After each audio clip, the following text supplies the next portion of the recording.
Bakit tumutungo sa daking yan ang iyong mga mangmang na taga-timon? Pagkat doon po, madam. Kalahating tulin na makin. Aba, kalahating tulin. Bakit hindi buong tulin? Sapagkat maglalayag tayo sa mga palayang iyang madam. Ano ang silbi niyong mga praili kung maghihimagsik ang bayan? At huwag kayong bumanggit ng mga pangangatwiran pawang katunggaran. Napakawalang loob, isang nakapakawalang utang na loob at talakayin pa ang mga bagay na ito sa pabor pa na nagharap nato ng isang tunay na panukalang matipid ang mapakinabangan upang linisin ang mahabang wawa sa Laguna. Ano iyan? Pilitin ang lahat ng bayan magkatabi na mag-alaga ng pato at ang mga hayop na ito sa pamamagitan ng pamingain ng susong maliit ang magpalalim ng wawa. Maaari ko bang isulat ang tungkol sa bagay na iyan? Pero doon po studio, kung lahat ay mag-aalaga ng mga pato, darami ang mga balot. Mabuti pa patabunan na ang mga wawa kaysa magkaroon ng maraming madidilig balot.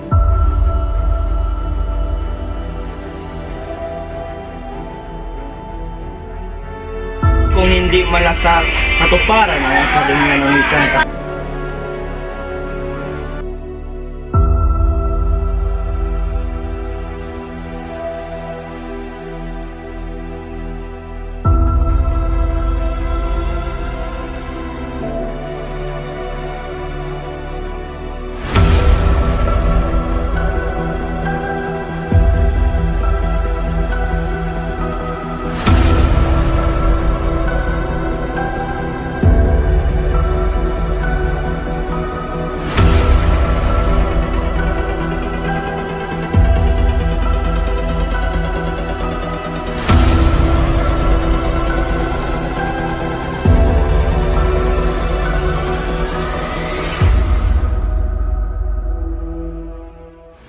kung hindi malasak katuparan ang sa dunya ng wikang Kastila. May sa katuparan po, Kapitan Basilio. Nihintay na lamang namin ang pahintulot. Niregaluhan na namin si Padre Irene ng 2 kabayo. Siya ay nangako sa aming makikipagkita sa General. Sasalungatin iyan ni Padre Sibayla. Bayaan ninyong salungatin kaya nga narito iyan sa vapor ay para makipagkita sa General sa loob ng banyos. Makakuha man kayo ng pahintulot, saan naman kayo kukuha ng salaping gugulon? Mayroon na po, ambag ang bawat estudyante. At ang magtuturo. At sa bagay, ang mayamang kanyang mga bahay. Kung sa bagay, hindi masama ang panulatin ay pag-aralan naman ang wikang Kastila. Diyan makilala na tayo'y lumakad ng pauron. Yung mga tao sa una, Basilio, kapag nagmumungkahi ka ng isang bagay, iniisip ka agad ay balakid sa halip na kabutihan. Ibig nilang makuha ang lahat parang yung mga tao sa una, Basilio, kapag nagmumungkahi ka ng isang bagay, iniisip ka agad ay balakid sa halip na kabutihan. Ibig nilang makuha ang lahat na parang mula ng bilyar, makinis at mabilog. Salamat po, pero hindi kami umiinom ng Salamat po, pero hindi ka. Ang pag-inom ng maraming tubig, ang sanhi ng kawalan ng sigla ng mga tao. Sabihin ninyo kay Padre Camora na makakabuti sa kanya ang pag-inom ng tubig sa halip na serbesa upang makaiwas sa chismis ng mga relihiyoso. Aywan ko, para kung natatakot sa taong iyan, hindi mo ba siya kilala? Siya ang tagapayo ng Kapitan General. Hindi mo ba kilala Hindi mo ba siya kilala? Siya ang tagapayo ng Kapitan General. Ganyan ang narinig ko sa mga taong pumupuri sa kanya. Kapag nakaharap at kapag nakatalikod, siya ay minumura.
Saan ba kayo galing?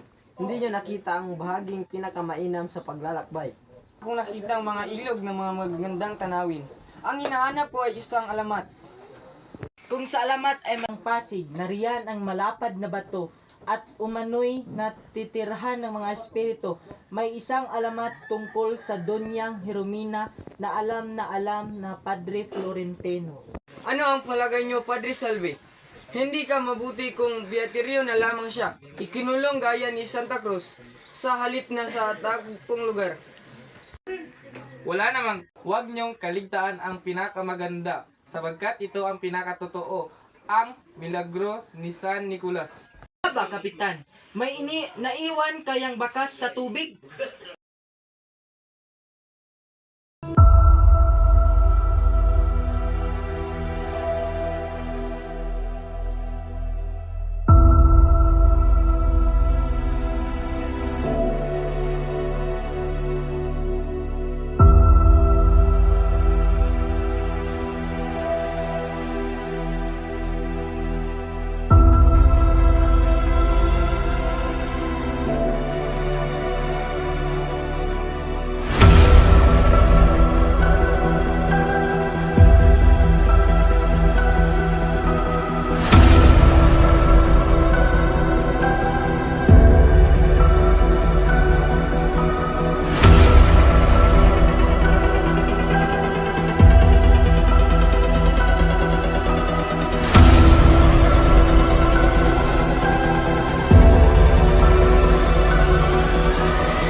Ipagpalagay mo na lang na ang 3 piso iyon ay natalo sa sugal o kaya ay napulog sa tubig at sinakmal ng buhaya. Man sa kaso, anak, tiyak na mahirapan ka.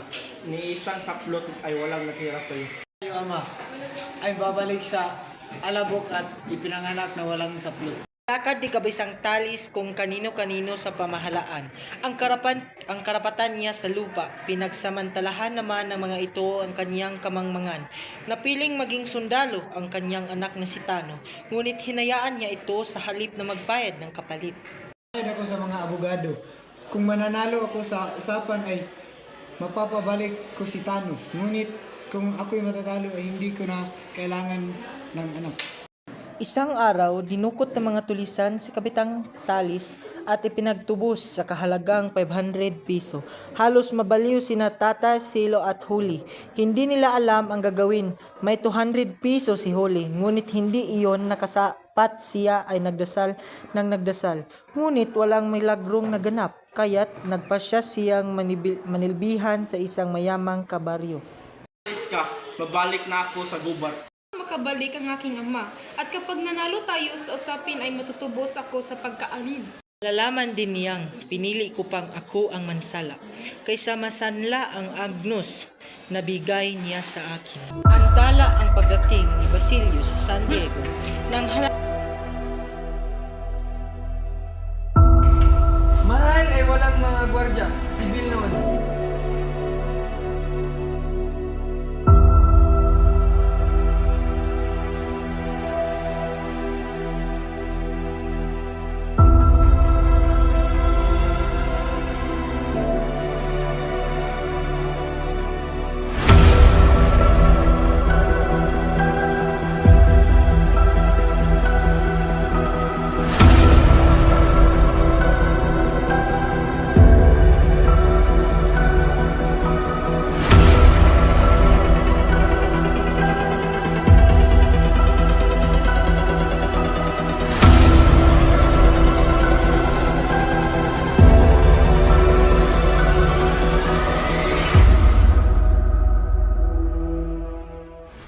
Antala ang pagdating ni Basilio sa San Diego nang halangin ng gwardya sibil ang karwaheng sinakyan niya. Nagkataong naiwan ng kutsero ang sidula nito, kaya't kinulata ito ng gwardya sibil. Marahil ay walang mga gwardya sibil noon, kung mayroon na hindi sila mabubuhay ng matagal dahil sa pangungulata. Ang naglalakbay, pinahinto ng mga gwardya sibil ang kutsiro dahil walang ilaw ang karwahe. Bawal iyon sa batas. Nakiusap ang kutsero ngunit hindi siya pinagbigyan. Ipinilit siya sa bilangguan.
si Basilio niripika ng kampana para sa Misa de Gallo.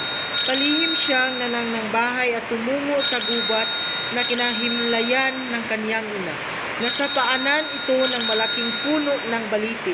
Habang naa sa puntod, naalala ni Basilio ang kanyang mga napagdaan ng hirap sa mga nagdaang panahon. Nang dumating si Basilio sa puntod ng malaking kahoy ng balete, ay labis ang kanyang paghinayang at kalungkutan dahil gusto niyang makita at makasama na lang ang kanyang ina kung hindi ito namatay. Nang mamatay ang ina ni Basilio, si Basilio naman ay nilisan ng San Diego upang doon na lamang tumira at kumita ng pera. Mabuti na lamang at natagpuan niya si Kapitan Tiago na taga San Diego. Rin kinuha siyang utusan at pinayagang makapag-aral sa San Juan de Latran. Mabuti na lang at magandang loob si Kapitan Tiago at pinag-aral si Basilio at tinuruan ng magandang asal. Sa kabila ng pag-aalipusta ng ibang tao sa kanyang payak na pananamit, nagtapos siyang may markang sobresalinte at mga medalya. Inilipat siya ni Kapitan Tiago sa Ateneo Municipal kung saan mag-aral siya ng pagka-bachelor at pinuri ng kanyang mga propesor.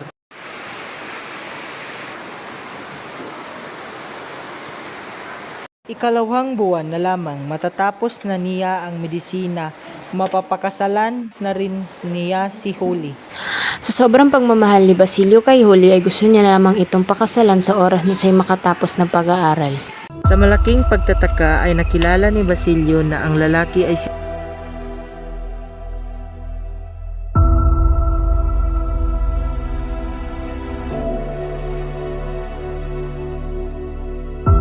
Nakakabatid ka ba ng isang lihim na maaaring ikasawil ko?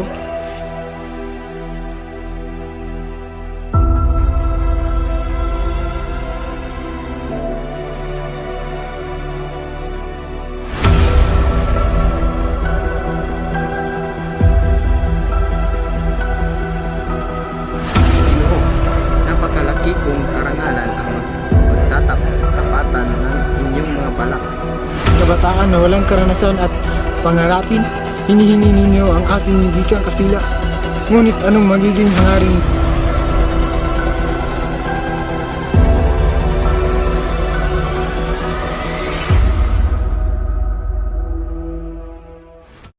alis na sa gubat si Basilio nang makarinig siya ng kaluskos ng mga dahon at yabak ng mga paang papalapit. Natanaw niya ang isang anino ng lalaki sa kabilang bahagi ng balete. Kumuha ito ng asarol at nagsimulang maghukay. Kinabahan si Basilio. Sa malaking pagtataka ay nakilala ni Basilio na ang lalaki ay si Simon. Pinanood niya ito sa habang naghuhukay. Hindi nagtagal napagod si Simon at lumabas si Basilio sa pagkakakubli. Ikot si Simon ang kanyang revolver at tinutok ito kay Basilio.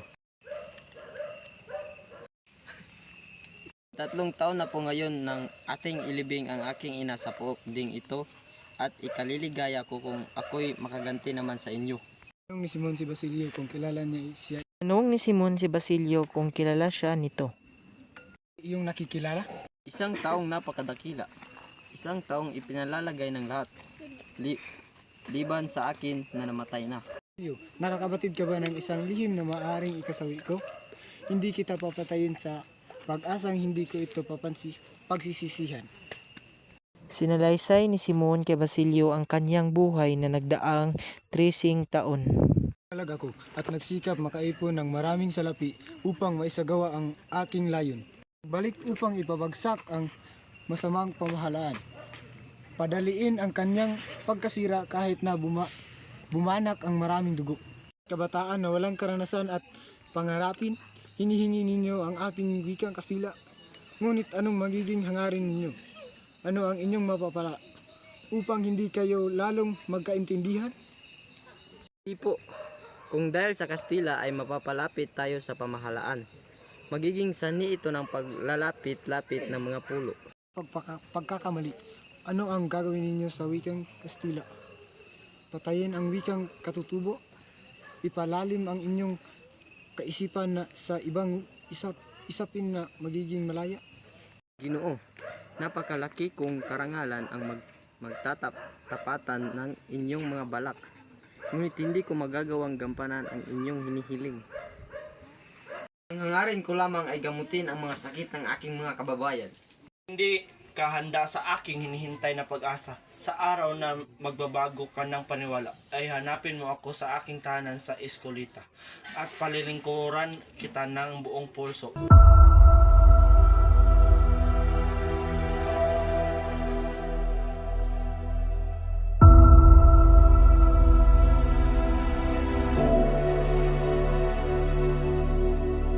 Dating po ni Ama, pakisabi na ako napasok na rin.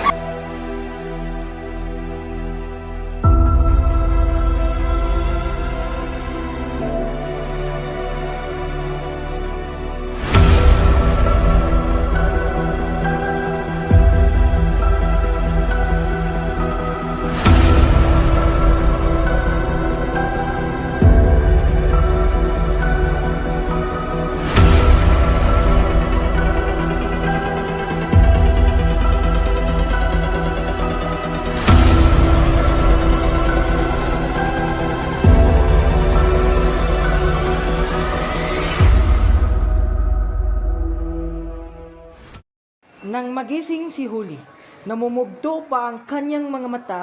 Ang unang pumasok sa isip niya, baka sakaling naghimala na napagdala ang berhen ng 250 piso pantubos sa kanyang ama. Ngunit walang nangyaring himala. Nang mag-umaga na nakita ni Huli ang kanyang ingkong na nakaupo sa isang sulok at pinagmasdan ang kanyang mga kilos. Kinuha niya ang kanyang tampepe at nagngiting lumapit sa matanda upang humalik sa kamay nito. Dating po ni Ama, pakisabi na ako napasok na rin sa kanya.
Nang makarating sa bayan ang balita ng kasawalang palad ni Tandang Selo, ang ilan ay nabagbag at ang iba na may nagkibit balikat.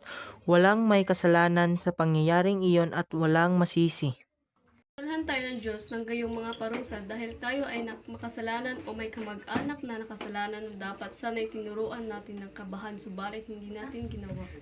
Tinutukoy ng makasalanang kamag-anak ay si Huli. Inyo, ang isang dalagang maaring ng mag-asawa ay hindi pa marunong magdasal. Salin ng Aba, Ginoong Maria, ay hindi man lang humihinto sa sumasalyo at sa Santa Maria ay hindi man lang humihinto sa makasalanan na siyang pagdarasal na dapat gawin ng isang mabuting Kristiyanong may takot sa Diyos. Tinuruan Hermana Pensyang si Huli ng wastong pagdarasal. Pilit ng pinagbasa kay Huli ang librong Tandang Basyo, makunat na sinulat ng isang praile. Uwas sa Maynila si Basilio upang kunin ang kanyang nagtipong kwalta upang matubos si Huli.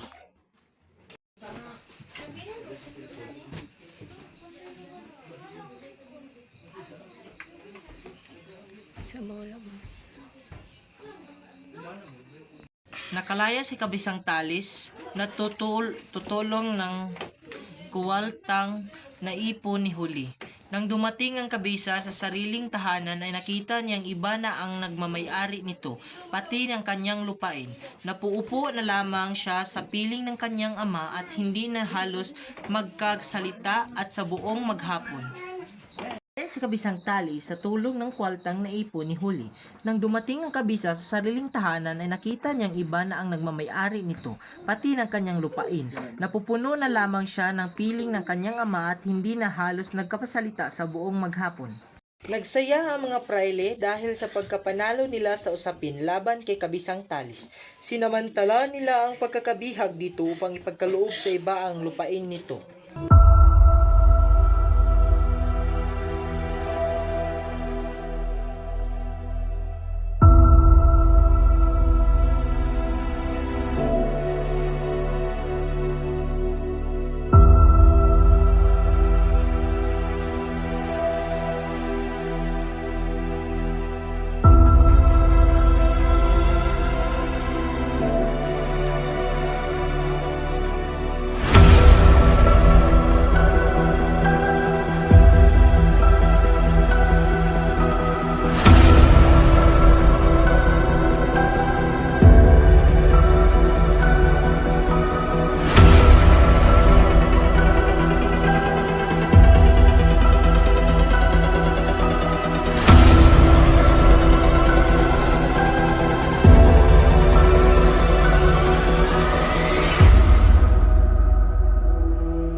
Ayaw ninyo marahil ng mga alahas na pangkaraniwan o mga huwad lamang. Nga po, mga brilyante, matatandang brilyante, mga bato sa una.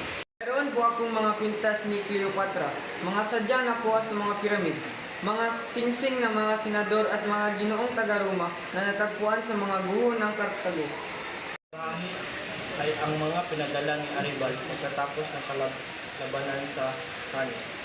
Bawat isa'y pumili ng kanya-kanyang naibigan.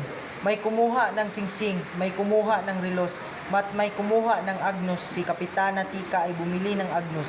Si Sinang ay isang pares at hinang hikaw. Si Kapitan Basilio ay isang kiriel para sa alperes, isang pares ng hikaw. Para sa kura at iba pang bagay na panghandog. Nakipagpalitan din si Simon sa mga lumang alahas ng mga taga-baryo. Lahat ay bumili maliban kay Kabisang Talis. Kayo, hindi ba kayo bibili? Pagbili ng lahat ang mga alahas ng aking anak at ang natitira ay wala ng gaanong halaga. Agnos ni Maria Clara? Iyon ay Agnos na may brilyante at esmeralda. Matapos mahuglong ang maraming kahon at natagpuan ang hiyas ni sinuri itong mabuti ni Simon. Makailang isara ang ibukas iyon ang agnos na suot ni Maria Clara noong pista sa San Diego. Ibig ko ang pagkakayari. Magkano po ninyo bibili ito? Pagkamot ng ulo ni Kabisang Talis na hindi malaman ang gagawin. Iibigan ko ang agnos na ito. Tatanggapin ba ninyo ang 100 piso at 500 piso? Habang paalis si Kabisang Talis, nagtanaw siya ng prailing tagapangasiwa ng lupa kasama ang laking nagmamayari ngayon sa kanyang lupain. Nagdatawa ng dalawa sa kanyang galit, sinundan niya ang dalawa sa patungo sa kanyang bukirin. Naumagahan, wala si Kabisang Talis, gayon din ang revolver ni Simon. Ang naroon ay agnos ng sulat ni Kabisang Talis na humihingi ng tawad dahil sa pagnakaw niya ng revolver. Ayon sa sulat, sasama na sa mga tulisan si Kabisang Talis. Noong gabing iyon, kumalat sa bayan ang balitang namatay ang prailing tagapangasiwa ng lupa, ang bagong may-ari ng lupain ni Kabisang Talis at ang asawa nito. Sa wakas ay natagpuan ko rin ang aking hinahanap.